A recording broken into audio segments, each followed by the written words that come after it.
Romeo के नाम पौलुस रसूल का खत बाब 14। कमजोर ईमान वाले को अपने में शामिल तो कर लो, मगर शक और शुबा की तकरारों के लिए नहीं। एक को एतकाद है कि हर चीज का खाना रवा है, और कमजोर ईमान वाला साग पात ही खाता है। खाने वाला उसको जो नहीं खाता हकीर ना जाने, और जो नहीं खाता वो खाने वाले पर इल्जाम ना लगाए, क्योंकि खुदा ने उसको कबूल कर लिया है। तू कौन है जो दूसरे के नौकर पर इल्जाम लगाता है? उसका कायम रहना या गिर पड़ना उसके मालिक ही से मुतल्लिक है, बल्कि वो कायम ही कर दिया जाएगा, क्योंकि खुदावंद उसके कायम करने पर कादिर है। कोई तो एक दिन को दूसरे से अफजल जानता है, और कोई सब दिनों को बराबर जानता है। हर एक अपने दिल में पूरा एतकाद रखे।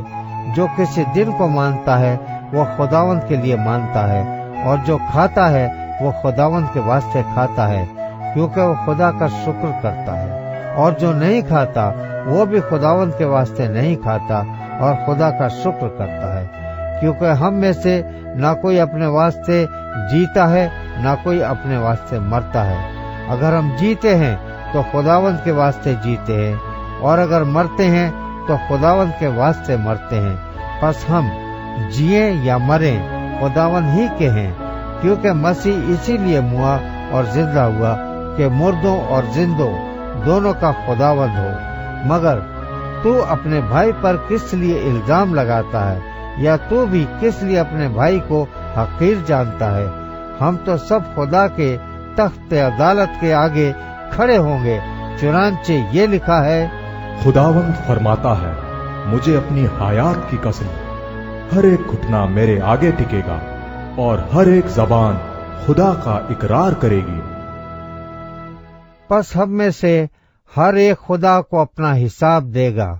पस आइंदा को हम एक दूसरे पर इल्जाम ना लगाएं, बल्कि तुम यही ठान लो कि कोई अपने भाई के सामने वो चीज न रखे जो उसके ठोकर खाने या गिरने का बाइस हो। मुझे मालूम है, बल्कि खुदावंद यीशु में मुझे यकीन है कि कोई चीज बजाते हराम नहीं, लेकिन जो उसको हराम समझता है उसके लिए हराम है। अगर तेरे भाई को तेरे खाने से रंज पहुंचता है तो फिर तू मोहब्बत के कायदे पर नहीं चलता। जिस शख्स के वास्ते मसीह हुआ उसको तो अपने खाने से हलाक न कर।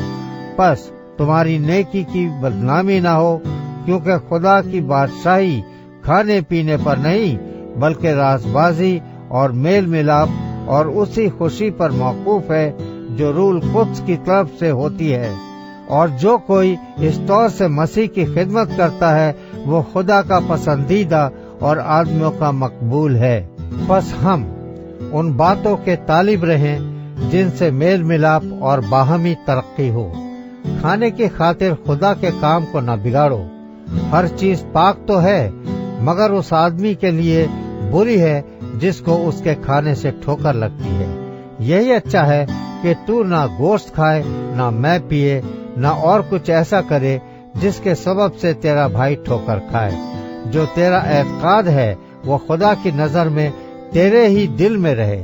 मुबारक वो है जो उस चीज के सबब से जिसे वो जायज रखता है अपने आप को मुल्जिम नहीं ठहराता, मगर जो कोई किसी चीज में शुबा रखता है अगर उसको खाए तो मुल्जिम ठहरता है। इस वास्ते कि वो एतकाद से नहीं खाता, और जो कुछ एतकाद से नहीं वो गुनाह है।